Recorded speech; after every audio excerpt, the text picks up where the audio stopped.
Esse caso é muito conhecido e muito antigo. A primeira vez que eu ouvi a história, eu já fiquei com o pé atrás quanto ao encerramento e quanto à sentença. Agora novas provas estão surgindo, e talvez, quase 30 anos depois, algo mude e a real justiça seja feita. Oi gente, bem-vindos ao canal, eu sou Roberta Hoff. Lembrando que eu não tô aqui para julgar ninguém, eu simplesmente repasso informações que estão disponíveis na internet, então já vai deixando o like para apoiar meu trabalho, ajuda muito. Se inscreve e aciona o sininho, tem vídeo terça e quinta às 18 horas, e considerem se tornarem membros se quiserem e puderem. Agradecendo já a Thaís Paranhos, a membro do canal, que deu dica para esse vídeo, até por conhecer uma das vítimas. Ela tem um blog e eu vou deixar esse blog linkado aqui embaixo junto com os links da Amazon e da Magalu. Lembrando também que se vocês forem comprar algo nessas lojas, utilizando esses links, vocês não pagam nada mais por isso e eu recebo um pouquinho e isso também ajuda o canal de alguma forma, beleza? E bora pro caso de hoje. O caso dos irmãos Menezes.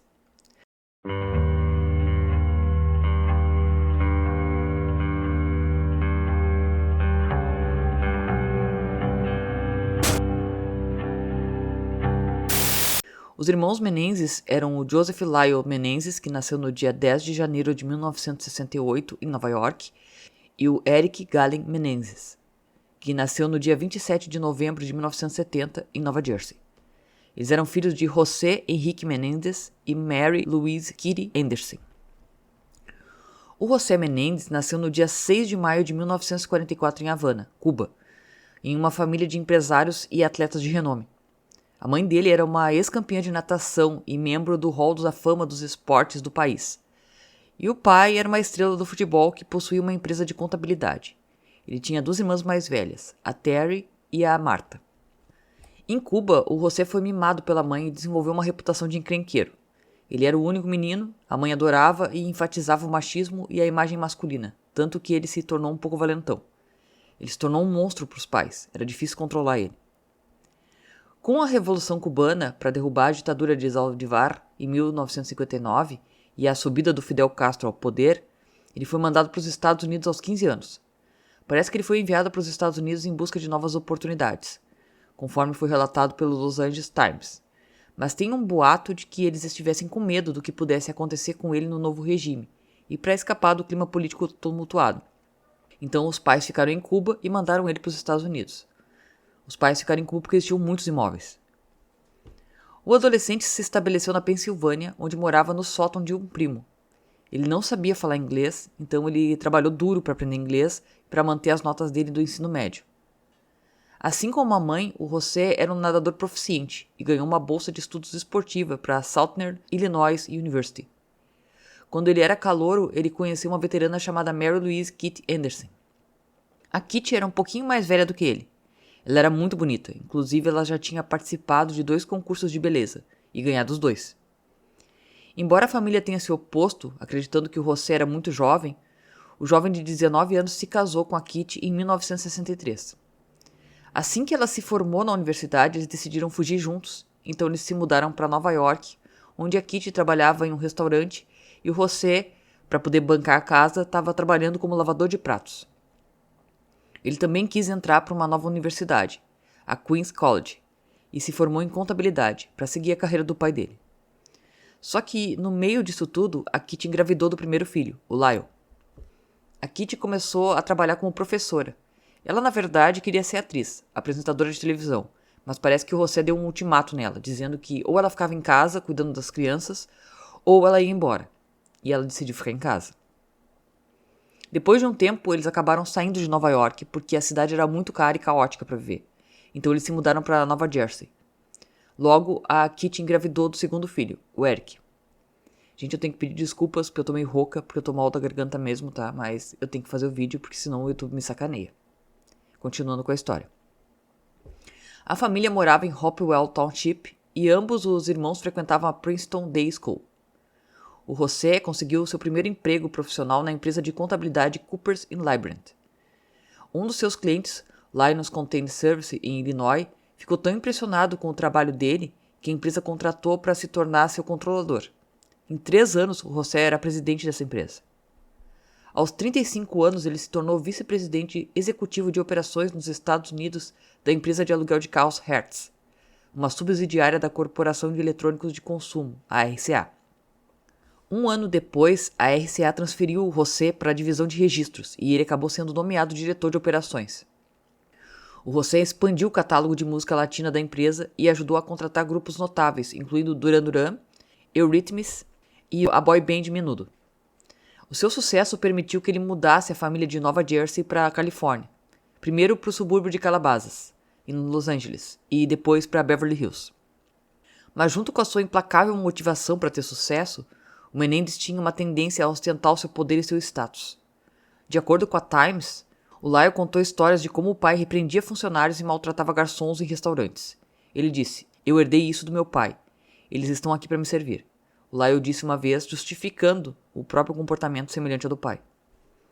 Enquanto eles cresciam, tanto o Lyle quanto o Eric, que tinham uma reputação de se reservados e frequentemente ficarem sozinhos, se mostraram promissores em esportes como natação e tênis. Querendo que eles não apenas tivessem sucesso, mas também fossem os melhores de todos, o José treinou seus filhos duramente, talvez até demais. O Eric frequentou a Beverly Hills High School, onde obteve notas médias, mas demonstrou um talento notável para o tênis, ficando no 44º lugar nos Estados Unidos como júnior. O Eric venceu as provas de natação facilmente, apenas para o José gritar com ele perto da piscina. Um ex-treinador disse que parecia que o José era tão competitivo que ele estava fazendo tudo o que podia para tentar tornar ele melhor. Mas ele era tão autoritário que teve o efeito oposto. O Eric tinha muito menos confiança porque tudo o que ele fazia nunca era o suficiente. Quando seus 2 filhos decidiram seguir o tênis competitivamente, José passou horas com eles na quadra atrás da casa em Nova Jersey. Eles batiam bolas juntos, enquanto José gritava instruções. Para ele, os filhos tinham que ser os melhores dos melhores, não importava o que eles fizessem. E parece que nunca era o suficiente, ele sempre exigia mais dos filhos. A paternidade tóxica foi além dos esportes.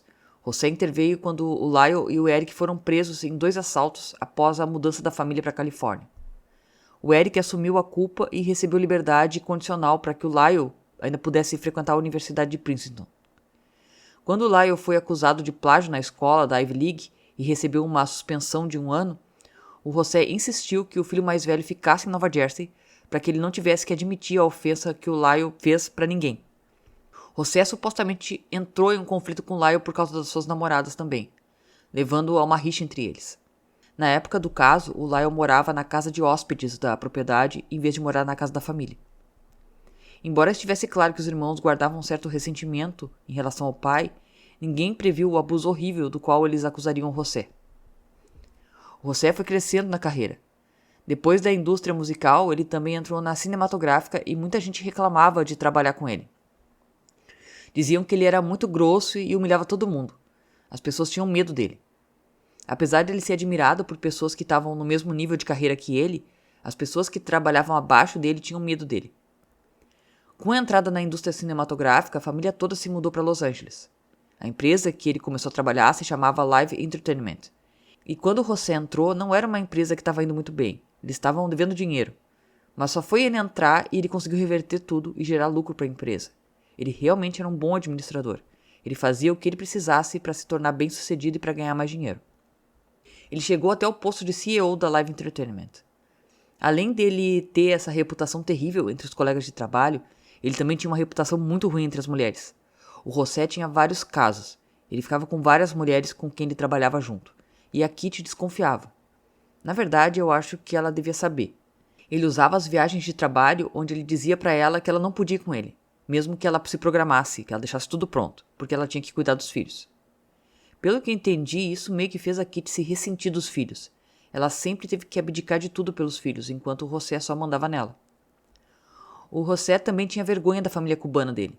Ele não comentava que ele tinha origem de Cuba. Ele inventava algumas coisas para não precisar falar desse assunto. Ele queria que os filhos fossem para Princeton. Porém, parece que Princeton exigia boas notas até mesmo de quem recebesse bolsa atleta. E os filhos dele eram estudantes medianos. A maior pressão foi no filho primogênito. O Lyle cresceu muito mais pressionado do que o irmão. O José colocou todas as expectativas da vida dele no filho. Ele queria que o filho realizasse sonhos que ele não tinha conseguido realizar. Então ele cobrava muito do Lyle e queria que ele fosse o melhor a ponto de não ligar tanto pro Eric nessa época. Ele não era muito severo com o Eric e nem era muito próximo dele. A Kitty era mais apegada ao filho mais novo. Os irmãos eram bem próximos e o Lyle protegia bastante o Eric. Parece que quando Lyle fez 14 anos ele começou a ficar careca, e os pais não aceitaram isso, então eles forçaram o Lyle a usar uma peruca. Bem humilhante, principalmente para um adolescente. Foi dito que por todo esse estresse, além de perder o cabelo e ter que usar uma peruca com 14 anos, ele fazia xixi na cama com essa idade. Dizem que os pais pegavam um lençol sujo e colocavam como uma toalha de mesa para que ele se sentisse ainda mais humilhado com o que ele tinha feito, como se ele tivesse feito de propósito. Os irmãos foram ensinados que dinheiro era tudo na vida e que o objetivo da vida deles era superar os feitos do pai. Em um determinado momento, os dois tentaram se rebelar, frequentando festas e fazendo algumas amizades rebeldes que os pais não aprovavam. Foi aí que eles começaram a invadir casas, primeiro de amigos que eles sabiam qual era a senha dos cofres para roubar joias e dinheiro. Parece que o Lyle e o Eric começaram a gostar de fazer isso. Em um dos roubos, eles chegaram a roubar milhares de dólares, mas aí o amigo, que não tinha sido incluído, decidiu denunciar eles para a polícia. Quando a polícia entrou em contato com José, ele pareceu muito decepcionado com os dois, mas não porque eles estavam roubando, e sim porque eles foram pegos roubando. E aí o José também fez todo um esquema com a polícia para o Eric assumir toda a culpa, porque ele era menor de idade, então a pena dele ia ser menor. Como ele era filho de um cara com muito dinheiro e bastante influente, ele foi condenado a fazer serviços comunitários e a fazer terapia. Vocês imaginem se fosse alguém, roubando porque precisava de dinheiro para sobreviver. O Eric gostou bastante da terapia. Ele continuou fazendo terapia por muito tempo. O Lyle foi o primeiro a realizar o sonho do pai e entrar para Princeton, mas ele tirava notas muito ruins, faltava às aulas e foi acusado de plágio, então acabou sendo suspenso por 1 ano da faculdade. O José ficou muito bravo porque dessa vez ele não conseguiu comprar porque o filho continuasse lá e não levasse uma suspensão. Então ele decidiu dar um trabalho na Live Entertainment pro Lyle. Só que o Lyle era um trabalhador tão bom quanto ele era um estudante. Ele foi um péssimo funcionário. As pessoas que tinham que trabalhar com ele estavam muito irritadas porque percebiam claramente que ele só estava lá porque o pai deu um emprego para ele. Então ele foi demitido. Enquanto isso, o Eric continuava jogando tênis e se tornando cada vez melhor. Ele também tinha interesse por cinema e gostava de escrever. Ele escreveu um roteiro junto com um amigo dele. Foi um roteiro bem polêmico. Eram filhos milionários que se rebelavam contra os pais e matavam eles. E o motivo, é claro, seria para herdar a herança. Nessa época, o José estava muito decepcionado com os dois. Ele estava até começando a considerar tirar os dois do testamento. Em agosto de 89, as coisas começaram a ficar estranhas, a ponto de pessoas em volta da família perceberem. A Kitty e o José levaram os filhos para caçar tubarões em um iate, e o capitão desse iate disse que eles estavam estranhos. O casal ficava em um canto do iate e os filhos estavam no outro. Parecia que eles não estavam conversando muito. E foi no dia seguinte que tudo mudou.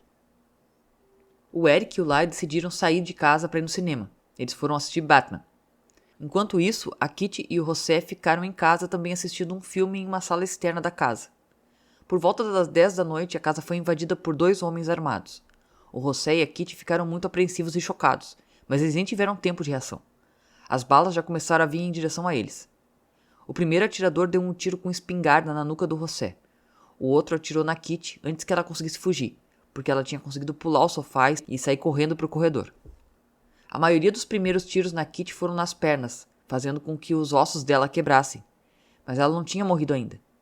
Então os 2 atiradores tiveram que ir no carro para recarregar as armas e voltar. Enquanto isso, a Kitty tentou se levantar, mas ela escorregou no próprio sangue e caiu de novo. Quando eles voltaram, eles atiraram no rosto dela. Ela recebeu 10 tiros no total, já o José 6, e os 2 ficaram completamente irreconhecíveis. A arma que eles usaram era muito potente, e a sala virou um banho de sangue. Alguns tiros também foram dados nos joelhos para que parecesse que aquilo tinha sido obra da máfia. Às 11h47 da noite, a polícia recebeu uma ligação do Lyle. Ele estava chorando muito, parecendo muito desesperado, e dizia que tinham matado os pais dele. Ele disse que ele tinha ido com o irmão no cinema, e aí quando eles chegaram em casa, eles encontraram toda aquela cena. Os vizinhos viram eles saindo correndo de dentro da casa e gritando. O Eric caiu na grama enquanto Lyle tentava confortar ele. A dor deles parecia muito genuína. Quando os policiais chegaram na casa, a TV ainda estava ligada. Eles viram os potes de sorvete derramados e aquela cena terrível. Toda a história fazia muito sentido. Tanto sentido que os policiais nem testaram as mãos dos meninos para ver se tinha algum resíduo de pólvora. Até porque José também tinha muitas pessoas que odiavam ele. Um ataque desses contra ele até que fazia sentido. Depois de vários interrogatórios, a polícia percebeu que ninguém estava tão irritado assim com José a ponto de matar ele. A princípio, O Eric e o Lyle foram morar em um hotel porque eles disseram que eles estavam com medo de quem quer que tivesse feito aquilo voltasse para matar os dois. Eles contrataram seguranças, andavam com coletes à prova de balas, mas logo eles também começaram a gastar muito da fortuna. O Lyle comprou 3 Rolex. Os dois foram para o funeral dos pais com sapatos novos e algumas pessoas comentaram que no funeral eles estavam agindo de uma forma um pouco estranha. Parecia que eles estavam fazendo piadinha, combinando viagem com os amigos. O Lyle comprou um Porsche que ele sempre quis e ele até criou uma empresa de investimentos. Já o Eric contratou um treinador particular de tênis muito bom com um valor de salário anual altíssimo. Se não me engano era $50 mil por ano, uma coisa assim. Ele também comprou um Jeep Wrangler, que ele queria. Eles alugaram 2 propriedades muito caras, onde eles faziam várias festas. O Eric começou a ficar viciado em jogos de azar, então ele perdeu muito dinheiro. E depois ele foi competir no Oriente Médio. Ele queria se profissionalizar no tênis. Cerca de 6 meses depois dos assassinatos, eles tinham gastado cerca de $500 mil, só do que estava à disposição deles. A polícia começou a desconfiar dessa história toda e eles descobriram que os dois tinham adquirido armas poucos dias antes dos assassinatos. Isso foi no dia 18 de agosto. Eles usaram uma identidade falsa para comprar as armas e eles também contrataram uma pessoa para apagar o disco rígido do computador do pai, porque eles disseram que no computador tinha um testamento atualizado que eles talvez tivessem sido removidos. Os policiais também se lembraram daquele roteiro que o Eric tinha escrito com um amigo dele e pediram para esse amigo chamar o Eric para almoçar. O Eric parecia bem nervoso no almoço, mas ele acabou confessando tudo. Ele disse que ele e o irmão tinham sido os responsáveis pela morte dos pais. Ele contou todo o plano em detalhes, mas o amigo dele não estava gravando nada. Então os policiais pediram para ele chamar o Eric para um novo almoço. Só que dessa vez o Eric negou tudo, que o que ele tinha dito antes era mentira, que ele tinha inventado. Os investigadores também conversaram com o terapeuta da Kitty, que disse que ela já tinha falado que tinha medo dos filhos e que pensava que eles eram sociopatas. Ela também disse que ela sempre trancava a porta do quarto dela à noite, mas isso era algo comum na casa da família, ninguém dormia com a porta destrancada. O Eric continuava na terapia. De acordo com o terapeuta, ele começou a ficar cada vez mais nervoso e ansioso, e em uma sessão ele teria dito que eles tinham conseguido. Parece que ele confessou tudo para o terapeuta. Ele disse que depois dos assassinatos eles trocaram as roupas por roupas limpas, largaram as espingardas na estrada e foram para o cinema para conseguir um álibi. Com essa revelação, parece que o terapeuta já tinha comentado isso com a namorada ou amante dele, de que algo poderia acontecer na sessão seguinte com o Eric. Então ela ficou ouvindo na porta tudo o que eles estavam falando. O terapeuta sugeriu que o Eric ligasse para o Lyle para eles conversarem sobre o assunto, se acalmarem, ficarem mais tranquilos. E o Eric fez isso. O Lyle foi até a consulta e enquanto isso o terapeuta gravou toda a sessão. É claro que o Lyle ficou muito bravo quando ele soube que o Eric tinha confessado tudo. Parece que ele chegou até a ameaçar o terapeuta de que se ele falasse alguma coisa com alguém, ele que ia ser morto. Ao invés desse terapeuta ir direto para a polícia, ele continuou marcando sessões com os irmãos. Não se sabe o motivo. Se ele queria gravar para depois conseguir dinheiro ou só pelas provas. Mas quem realmente entregou os garotos para a polícia foi a amante dele. Ela contou que o terapeuta estava escondendo as informações. Se acredita que ele era meio abusivo com ela e ela estava tentando se vingar dele.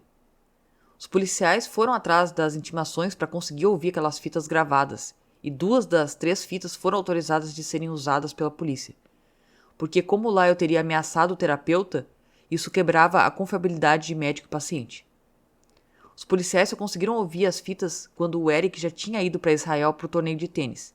Ele não estava mais no país. Só que a polícia estava com medo dos irmãos fugirem, então eles logo pegaram o Lyle. Quando ele estava saindo da garagem de casa, ele foi preso. Imediatamente ligaram para o Eric para avisar da prisão do irmão. Dizem que ele começou a chorar e já pegou um voo de volta para os Estados Unidos, porque ele queria ficar com o irmão dele. Ele não pensou em fugir, ele só queria que os dois passassem por aquilo juntos. Com os 2 presos, começaram as audiências. No começo, muita gente falou que não parecia que eles estavam tão preocupados, que eles pareciam sorrir. Muitos membros da família apoiaram os 2. A avó paterna deles sentou na primeira fileira durante todo o julgamento. Ela não conseguia acreditar que eles tinham matado o casal. Ela achava que podia ter sido obra da máfia mesmo. A acusação dizia que eles tinham matado os pais para adquirir ganhos financeiros, ou seja, filhos ricos que matam os pais para pegar toda a herança.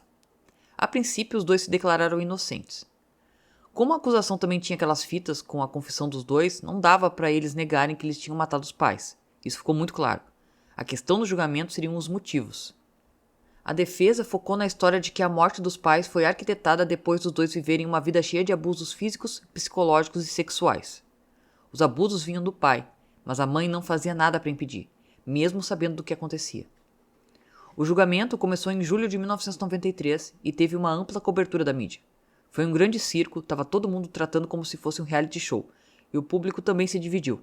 Tinham aquelas pessoas que acreditavam que eles só mataram pelos motivos financeiros e tinham as que acreditavam no abuso.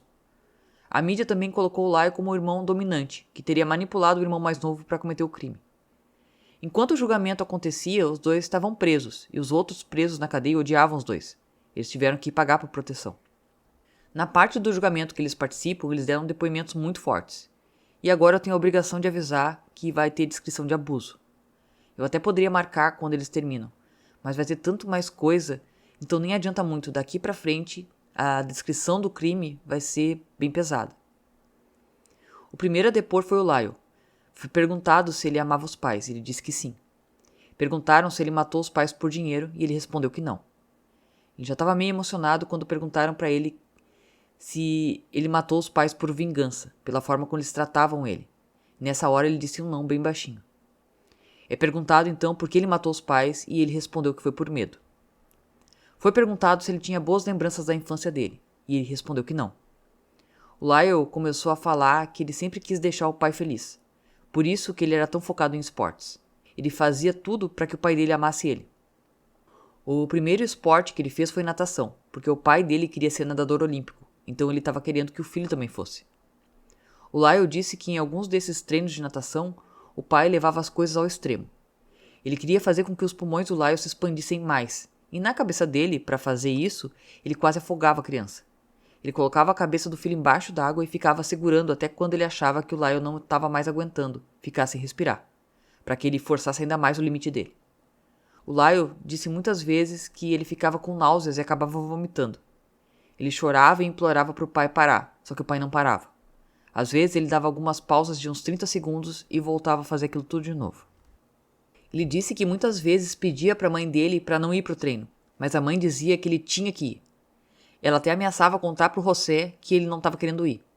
Ele disse que às vezes ele nadava até a parede propositalmente para se acidentar e poder ficar um tempo tranquilo. Ele acrescentou que o pai dizia que ele não podia fazer amizades no futebol, porque se ele fosse amigo dos garotos, ele não ia ser tão competitivo com eles. Que pai, né, gente? Apesar do José não se importar tanto com o Eric, de acordo com o Lyle, se o Eric fazia alguma coisa que o pai não gostava, ele empurrava e batia nele. Ele disse que eles eram controlados pelos pais o que eles podiam e o que eles não podiam comer. Eles não podiam comer doces derivados de leite, por exemplo. Às vezes, isso dependia do esporte que eles estavam fazendo. Ele até tinha um livro de receitas saudáveis, o José. Só que isso não era controlado de um jeito saudável. Um dia o Lyle foi numa padaria e pegou uns cookies para comer escondido, mas o pai dele viu, tirou os cookies da mão dele e deu um soco no estômago dele. O Lyle também cresceu com a mãe falando que ele tinha arruinado a vida dela. Ela falava para ele que ela não podia mais ser atriz nem apresentadora, que ela tinha ficado grávida dele sem querer e agora tinha que cuidar dele, que ela odiava ele. Ela também reclamava que eles gastavam muito dinheiro para eles poderem jogar tênis e que o José ficava passando todo o tempo junto com os filhos no tênis e não tinha tempo para ela. Ele também disse que quando ela estava com raiva, ela gritava, jogava coisas nele, falando que ele era um bastardo e xingando de palavrão. Ela falava que desejava que ele nunca tivesse nascido e que ele tinha que ser mais como o irmão dele. Quem tem irmão sabe que isso é muito horrível de ouvir, tá, gente? Se vocês acham que tá pesado, agora fica bem pior. A Kitty bebia bastante, mas ela tomava alguns remédios controlados, e quando ela bebia e misturava os remédios, ela ficava mais violenta. O Lyle falou que eles assistiam muitos filmes pornográficos que chegavam na casa dele, e aí perguntaram se ele assistia escondido com o irmão, e ele falava que não, que o pai assistia junto com os dois. Ele falou que esses vídeos eram de violência sexual. Às vezes tinham estupros de gangues e às vezes era um vídeo de uma mulher andando. Ela era sequestrada, levada para uma floresta e violentada. O José também tinha o costume de tirar fotos das partes íntimas dos filhos quando eles estavam sem roupa ou tomando banho. Essas fotos foram colocadas ali para todo mundo ver durante o julgamento. Não eram fotos normais de crianças pequenas no banho. Ele até pegava os garotos de surpresa, se trocando. Eles nem sabiam que estavam sendo fotografados. Eles não tinham acesso a essas fotos. As primeiras vezes que eles viram as fotos foi durante o julgamento. O Lyle comentou que o pai vinha com um assunto sobre sexo entre dois homens. Ele lia muitos livros de história e falava que às vezes os homens, quando estavam se preparando para uma batalha ou alguma competição, tinham o costume de se tocar, e isso se tornava uma relação. O Lyle disse que ele teve contato sexual com o pai entre os 6 e 8 anos de idade. Ele disse que tudo começou depois da prática de alguns esportes. O pai dele começava a massagear ele e pedia para ele fazer o mesmo. Ele disse que isso acontecia entre 2 a 3 vezes por semana. Só que piora. Depois, o José obrigava ele a fazer sexo oral nele. Em meados de 1976, a prima do Lyle e do Eric, a Diane van der Molen, veio para ficar com eles. Mais tarde, ela afirmou que o Lyle confessou para ela que o pai estava abusando sexualmente dele.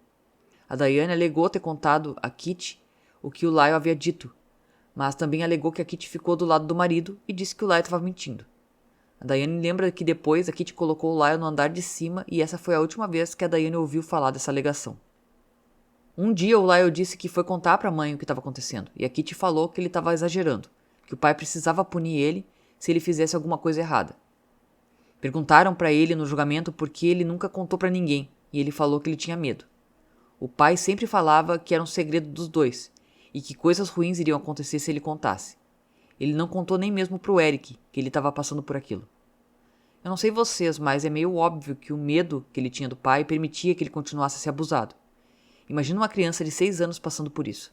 Se pessoas mais velhas em relacionamentos tóxicos passam por isso, imagina alguém tão novo. Agora vem uma parte bem chocante, mas eu acho que é o que acontece quando uma criança passa por algo assim e nem sabe o que está acontecendo com ela. Ele contou no julgamento que em determinados momentos ele levava o irmão, o Eric, para uma floresta e fazia a mesma coisa que o pai fazia com ele no irmão. O pai às vezes também usava alguns objetos com ele. O Lyle pediu desculpa para o irmão no julgamento. Quando o Eric aparece, ele está chorando muito. O Lyle também falou que quando ele tinha 13 anos, ele foi dizer para o pai que ele sabia o que estava acontecendo entre ele e o Eric e que queria que isso parasse. Ele disse que o pai teria dito que era para manter aquilo só entre eles ou ele ia matar ele. No depoimento do Eric, que é um pouco maior, perguntaram para ele o que ele acreditava que fosse a causa dele e do irmão acabarem atirando nos pais. Ele respondeu que ele foi falar para o Lyle que o pai estava molestando ele. Ele disse que queria que ele parasse, e ele queria a ajuda do irmão.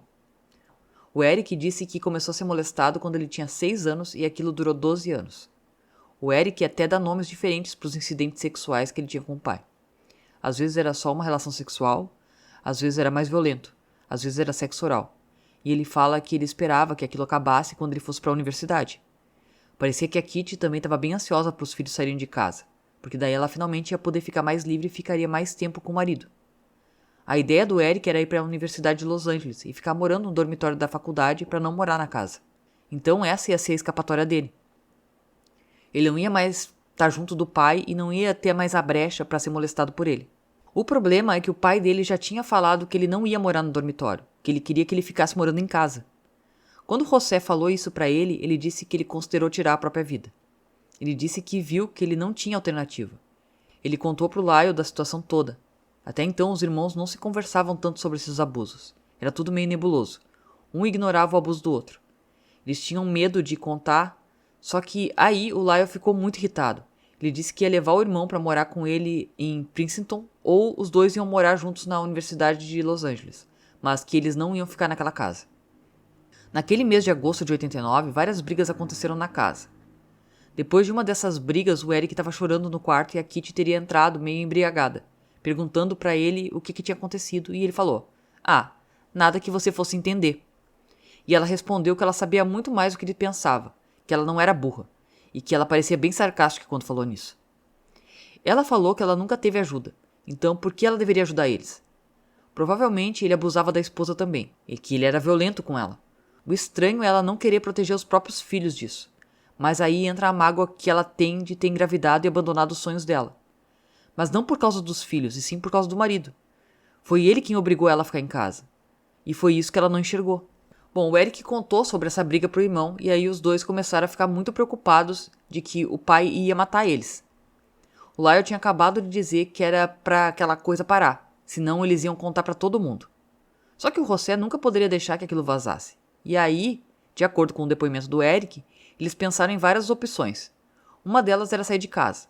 só que eles acreditavam que o pai ia encontrar eles aonde quer que eles fossem. Outra opção era ir até a polícia, mas eles também não achavam que a polícia ia conseguir proteger eles. O Eric parecia o mais amedrontado em relação ao pai dele. Ele tinha muito medo, e de acordo com o depoimento, ele parecia acreditar que não tinha escapatória. Foi aí que os dois resolveram comprar as armas. O Eric disse no depoimento que eles estavam com medo dos pais matarem os dois naquela viagem de barco, para caçar tubarão, mas que nada aconteceu. A advogada deles era uma mulher chamada Leslie Abramson. Ela era uma advogada criminal muito boa. Ela teve toda uma estratégia. Algumas pessoas falaram da forma como ela vestia os garotos, que eles não estavam de terno, eles estavam de suéteres coloridos, para parecerem mais novos. Também foi alegado que além da Kitty ser alcoólatra e drogada, ela também já tinha ameaçado envenenar os dois. O Eric falou daquela briga séria que a Kitty teve com o Lyle, em que ela arrancou a peruca dele e foi a primeira vez que ele ficou sabendo que aquilo era uma peruca, que ele usava peruca. Apesar dos depoimentos serem muito emocionantes, o júri não só não se solidarizou com eles, como zombaram deles em um grande programa de TV da época. Parecia que eles não estavam acreditando na história que eles estavam contando, como se eles tivessem inventado tudo, os abusos, a violência. O julgamento não foi sobre quem matou os pais, mas por que eles teriam matado os pais. Então eles foram para as considerações finais. O assassinato sempre deve ser punido, mas nós devemos lembrar que a justiça não é vingança. Existem motivos diferentes para alguém tirar a vida de outra pessoa, e isso seriam atenuantes da pena. Nesse caso, eu acredito que eles não foram levados a sério. Os abusos que eles sofreram desde muito pequenos não foram levados em consideração. Eles mataram os pais porque não viram outro modo de viverem. Eles tentaram sair da casa, mas não foi deixado que eles fizessem isso. Pessoas com muito dinheiro têm muito poder, e esse era o caso do pai deles. Por isso eles temiam fugir e mesmo assim serem encontrados e mortos, já que eles sabiam dos crimes do pai e ele não queria que isso escapasse. Algo que teve muito impacto contra os garotos no julgamento foi mostrar as fotos dos corpos dos pais deles depois da morte. Eram fotos muito horríveis que deixaram todos chocados. A advogada de defesa tentou fazer com que as fotos não fossem expostas, mas o juiz autorizou. Algo que tinha acontecido antes também foi a estreia de um filme que ficou muito famoso de garotos bilionários que mataram os pais, e o terapeuta do Eric falou que ele teria se inspirado nesse filme para cometer o crime. Eles também tinham um roteiro do Eric. O roteiro era muito específico. O roteiro não foi lido no julgamento, mas ele foi mencionado muitas vezes. O julgamento durou 4 meses e meio, e o júri precisou de 1 mês para deliberar, e mesmo assim deu empate. As mulheres achavam que eles eram inocentes por conta dos abusos, e os homens achavam que eles eram culpados. Por não conseguir uma decisão, o julgamento foi anulado. Então, em 1995, começou um novo julgamento, só que dessa vez eles não permitiram que a mídia acompanhasse. Nesse segundo julgamento, a advogada optou por deixar só o Eric depor, e parece que eles não puderam falar muito sobre os abusos sexuais sofridos quando eles eram crianças. A defesa também tentou desacreditar o terapeuta falando que ele era um mentiroso, e algo que não ajudou na história foi que o Eric foi pego mentindo. Não era uma mentira tão relevante assim, mas a acusação já pegou e falou que ele estava mentindo sobre isso, quem garantia que ele não estava mentindo também sobre os abusos? Foi aí que o júri, nesse caso, considerou os dois culpados.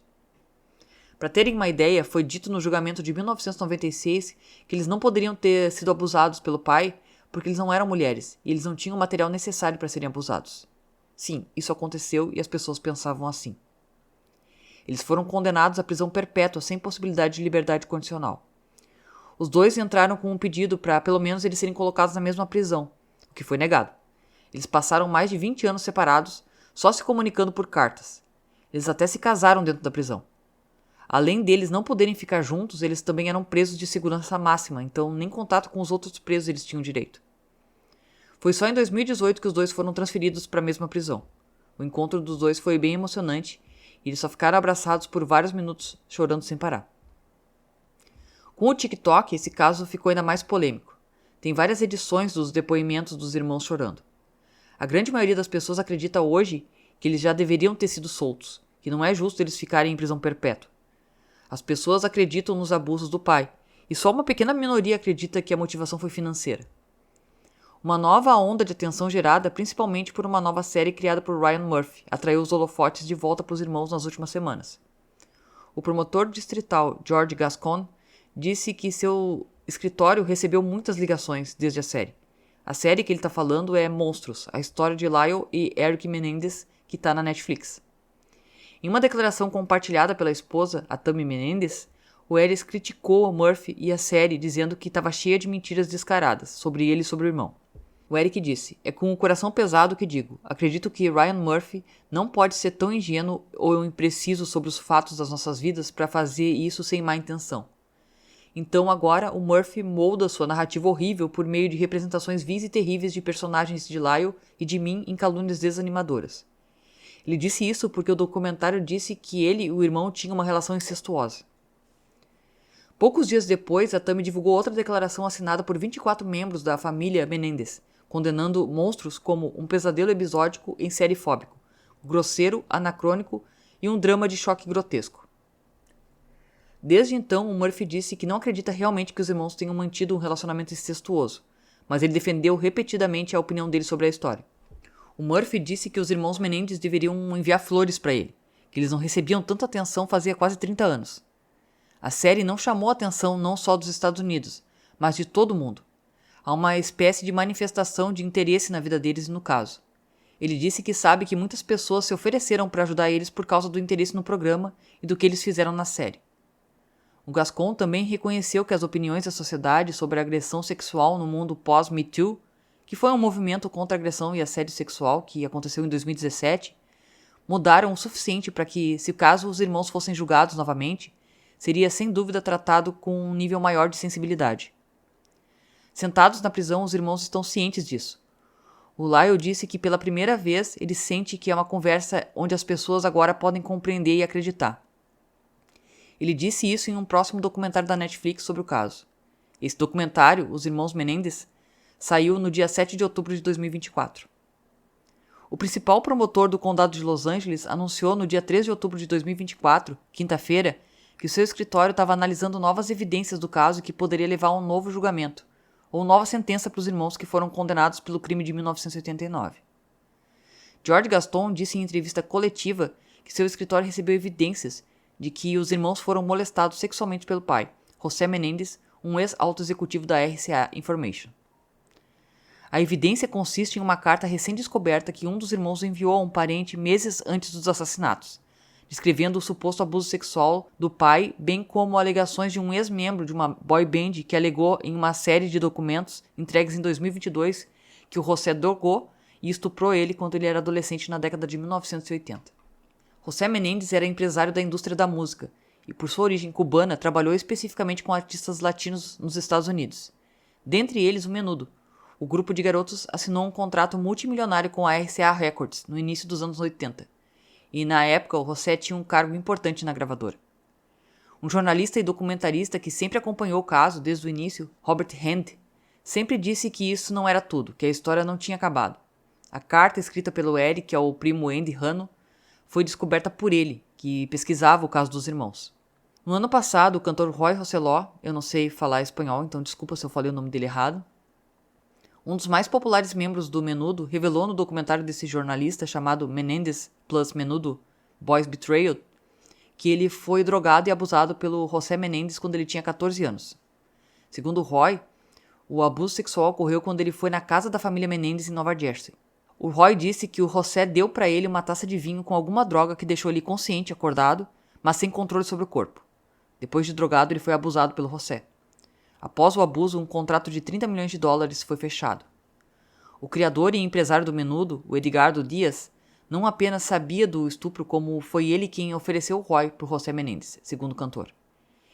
Ele disse: "Ele me ameaçou dizendo que, se eu não fizesse isso, me expulsaria do grupo", disse Roy. Edgardo nega a acusação. "Esse é o homem que abusou de mim. Esse é o pedófilo. É a hora do mundo saber a verdade. Não falei antes sobre isso porque tudo na vida tem um momento. E agora estou espiritualmente pronto porque Deus está me dando forças", Roy disse no documentário apontando para a foto do José Menendez. A declaração do Roy Rosselló reforça as alegações de Eric e de Lyle Menendez de que o pai abusava sexualmente de ambos desde a infância. Esse foi o motivo de terem assassinado ele e a Mary Louise, que, segundo eles, era omissa quanto aos estupros do marido. O promotor disse que ainda é cedo para eles acreditarem em tudo, que eles ainda acreditam que os irmãos mataram os pais.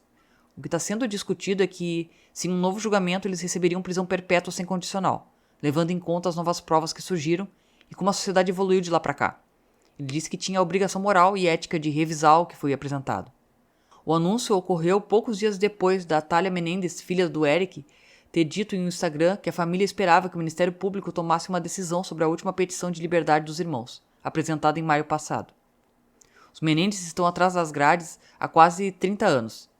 Inicialmente separados e enviados para diferentes centros correcionais, contra a vontade deles, eles foram reunidos no Centro Correcional Richard Donovan, nos arredores de San Diego em 2018, onde permanecem desde então.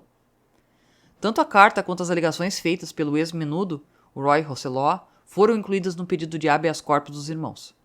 Uma audiência sobre o assunto foi marcada para dia 29 de novembro. É bom nós entendermos que existem tipos diferentes de pais. Existem pais decentes e existem os Rossés e as Kitties da vida. Não estou dizendo que pais abusivos devem ser mortos, mas que não podem ser defendidos.